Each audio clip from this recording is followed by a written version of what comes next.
sampai dengan saat ini pemerintah itu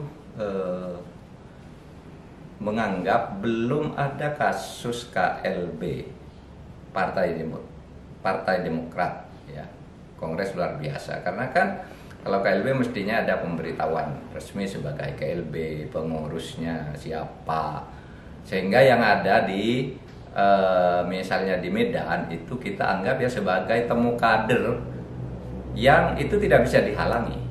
Kalau kita menghalangi berarti melanggar ketentuan pasal 9 Undang-Undang nomor 9 tahun 78 tentang kebebasan menyatakan pendapat.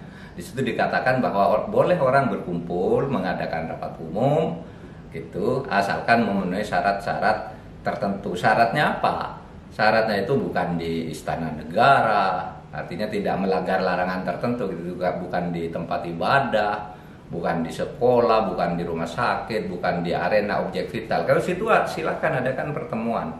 Sehingga kalau ditanya apakah sah KLB di Medan atau di Deli Serdang Medan, bagi pemerintah kita tidak bicara sah dan tidak sah sekarang karena bagi pemerintah belum ada secara resmi laporan tentang KLB itu.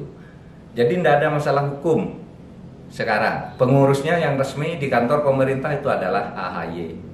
Ya, AHY putra Susilo Bambang Yudhoyono.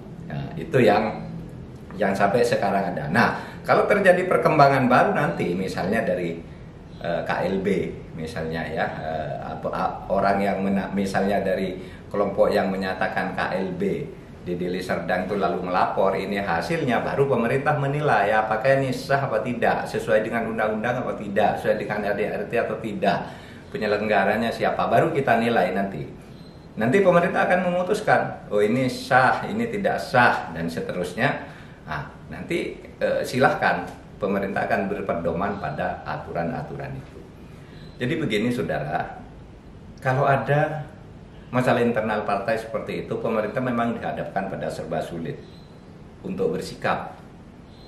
Ya, apakah ini akan dilarang apa tidak? Secara opini kita mendengar, oh ini tidak sah, ini sah dan sebagainya. Secara opini, tapi secara hukum kan tidak bisa. Kita lalu menyatakan ini sah tidak sah sebelum ada data dokumen di atas meja. Nah, oleh sebab itu ini juga terjadi dulu pada tahun 2002 Pak Motori Abdul Jalil misalnya mengambil alih PKB dari kelompoknya Gus Dur.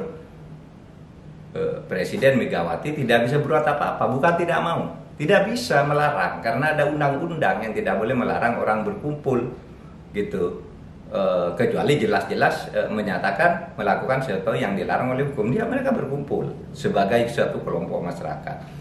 Sehingga pada waktu itu Bu Mega juga membiarkan Motori pegang PKB, tapi akhirnya di pengadilan kalah. Pada zaman Pak SBY sama, Pak SBY juga tidak melarang ketika misalnya ada dualisme PKB yang muncul ya di Parung dan di mana-mana di Ancol. Pak SBY juga tidak melakukan apa-apa, dibiarkan serahkan ke pengadilan kan gitu. Akhirnya pengadilan yang memutus gitu. Jadi sama kita, dan yang akan datang pemerintah pun tidak boleh loh kalau ada orang internal lalu ribut lalu mau dilarang. Seharusnya partai sendiri yang solid di dalam, jangan sampai pecah. Jadi begitu. Makasih. Terima kasih sudah nonton. Jangan lupa like, subscribe, dan share ya.